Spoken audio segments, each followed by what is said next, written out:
Hello, my name is Wildstag, and this is my used book reviews. The book today is by David Quammen. It is called The Boilerplate Rhino. I don't know where I bought this, but I have one of his other books as well. I haven't gotten around to reading it, but I have one of his other ones. I bought this one first, the other one after having finished it, so from the start, that's a bit of a good endorsement, just to say, hey, I liked his book enough that I was willing to get a second one with his name on it. The other book of his that I bought is Wild Thoughts from Wild Places.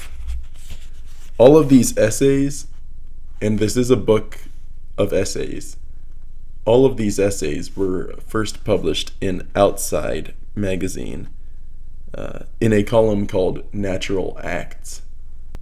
It's a good mixture of essays from 7-8 years of time. I want to read his introduction, part of it, because it summarizes why I find it interesting, this whole book. And I'll point out a couple that I really appreciate to give you a sense of what kind of work David Quammen does. In deciding which essays to include here, I focused on one underpinning theme. How do humans, in all their variousness, regard and react to the natural world in all its variousness? Hence the discussions of rattlesnake handlers as well as rattlesnakes, of arachnophobia as well as spiders, of fruit bat chowder as well as fruit bat conservation, of trilobite photography raised to an art form, of God's and Tom Lovejoy's fondness for beetles, and of the famous rhinoceros that Albrecht Dürer knew only by hearsay. Hence also the book's subtitle, Nature in the Eye of the Beholder. This focus on human perceptions and attitudes isn't airily epistemological, nor is it a cynical concession to the narcissism of audience. It's what interests me, and I hope, you. Even a part-time misanthrope like myself has to admit that, of all the weird species that inhabit this planet, few are more richly and horrifically fascinating than Homo sapiens. Although I believe that humanity collectively represents a ruinous ecological outbreak population of unprecedented puissance, I would never deny that as individuals we live out some compelling stories. Shakespeare said it diplomatically. What a piece of work. This is effectively his thesis.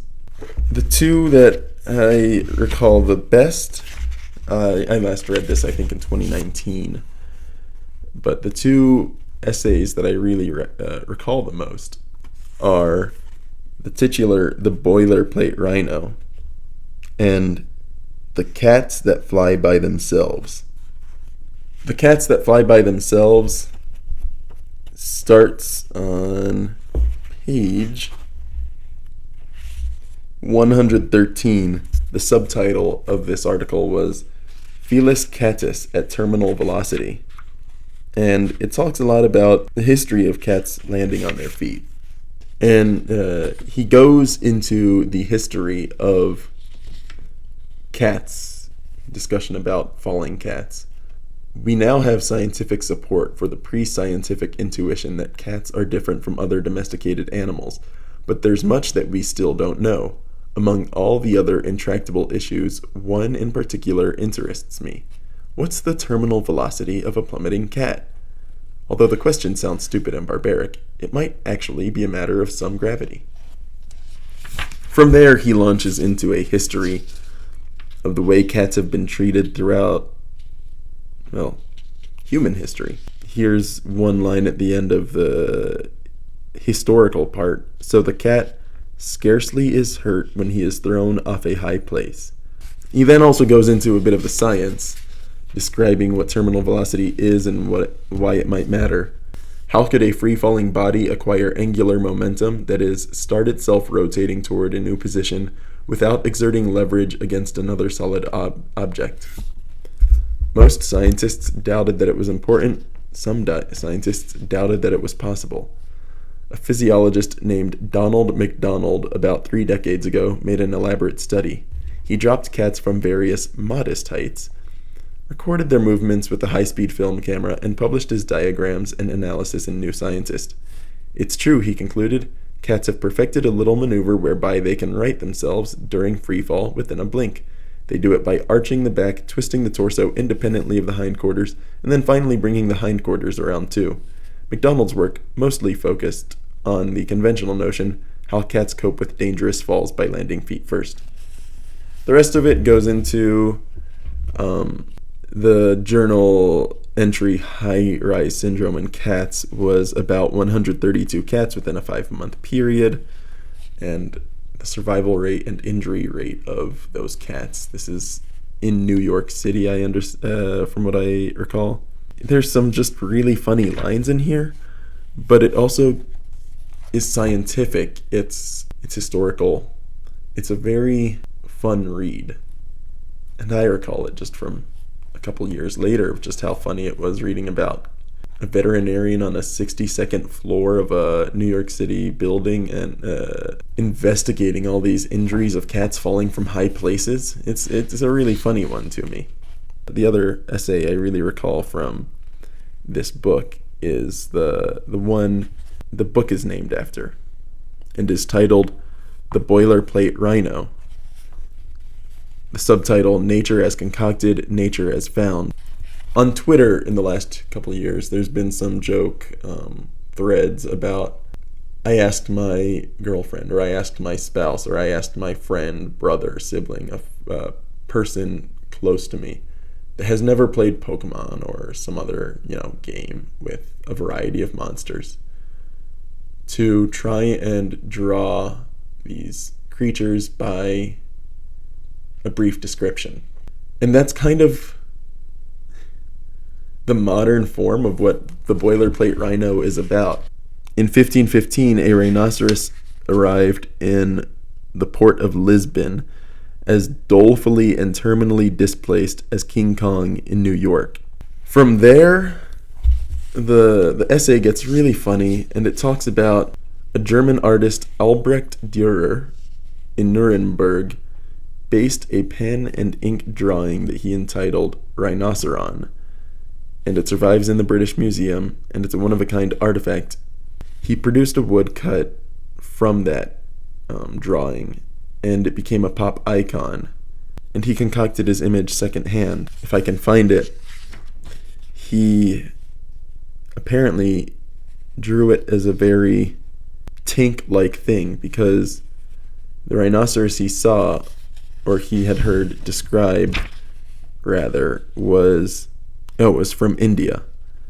Its color is that of a freckled toad, and it is covered by a hard, thick shell. It is of the same size as an elephant, but has shorter legs and is well capable of defending itself.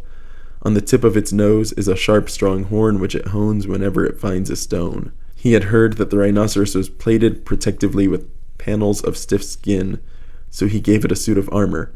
And not just any armor, but armor closely analogous to what a German knight would have worn in the feudal scuffles of Dürer's own era, complete with a gorget at the throat, a breastplate around the midsection, pauldrons for the shoulders, folds skirting the thighs, and nicely aligned rivets along the plate edges. He canted back the angle of the horn, making it more dangerous as a weapon for hooking and ripping. He had drawn, in effect, a war rhino. And it's just really interesting to think that this is something he had never seen. It's something he had only seen descriptions of. And he created something that, honestly, it's a reasonable depiction from if you have that kind of mediocre description. An armored quadruped with a horn. If I were living in an era of plate armor and chainmail, I'd probably incorporate that into the design, even if it was a bit ridiculous to imagine any beast developing chainmail, just that God had designed a creature to have innate chainmail. When it was written, the internet wasn't a thing, and people weren't doing, this is drawing Pokemon without ever having seen one before. 500 years later, it's funny to think that we're doing the same thing still, and making good and interesting art out of it. The Boilerplate Rhino is really funny. At times, it's really educational and informative.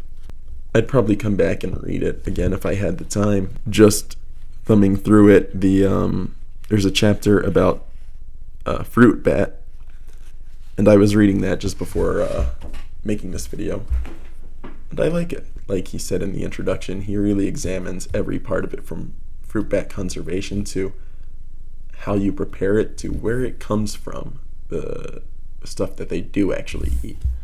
With that in mind, I think if you were to find the Boilerplate Rhino on a bookshelf at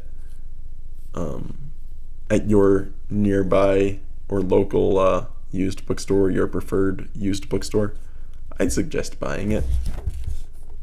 It says it was $13 when printed, $13 in 2000 money. This one doesn't have a number written in the inside cover, which leads me to believe that I ended up paying half price for it, which would have been $6.50. It was worth $6.50 at least.